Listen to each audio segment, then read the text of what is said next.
दोस्तों, पहले ये वीडियो देखी योगी जी की। क्या बोल रहे हैं योगी जी? चीनी की क्राइसिस की चर्चा की चल रही है, लेकिन यूपी में चीनी की कमी नहीं। यूपी की एक महीने की कुल खपत है 4 लाख टन चीनी।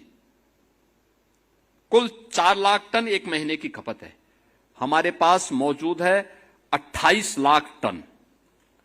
यानी आप अनुमान करिए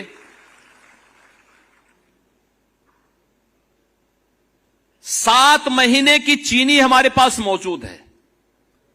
और हम 15 अक्टूबर से फिर चीनी मिल चालू करेंगे तो 90 लाख टन यानी 900 लाख कुंटल चीनी का फिर से प्रोडक्शन अपनी चीनी मिलों के माध्यम से कर देंगे। यानी इतने बड़े पैमाने पर सामर्थ्य यूपी के पास है। यूपी की 25 करोड़ जनता का ही नहीं, भारत की 140 करोड़ जनता का पेट भरने की सामर्थ्य यूपी रखता है।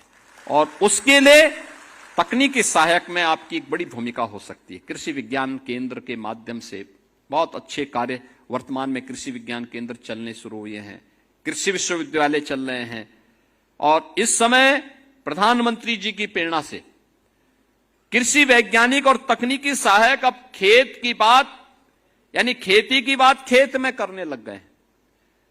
लैब टू लैंड की बात करने लग गए हैं। अब लैब पे ये एक्सपेरिमेंट नहीं होगा, अब वह किसान के खेत में होगा।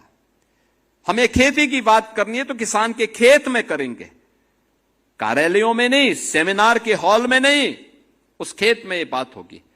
और इस अभियान को हमें गति देनी होगी। मुझे लगता है कि आपको लगता है कि अगर सरकार ने पारदर्शी तरीके से नियुक्ति की प्रक्रिया दी है और यूपी के नौजवानों को यह अपॉर्चुनिटी मिली है, तो हम इसका लाभ अपने प्रदेश को दें, आने वाली पीढ़ी को दें, देश को दें। और यही हमारे लिए नेशन फर्स्ट की थ्योरी है, यही हमारे लिए भारत माता की जय है।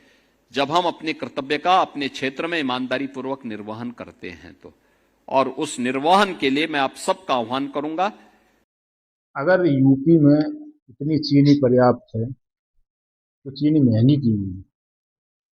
मतलब योगी जी बोल रहे हैं कि यूपी में चीनी का स्टॉक बहुत ज्यादा है, तो आखिरकार चीनी की महंगाई क्यों हुई?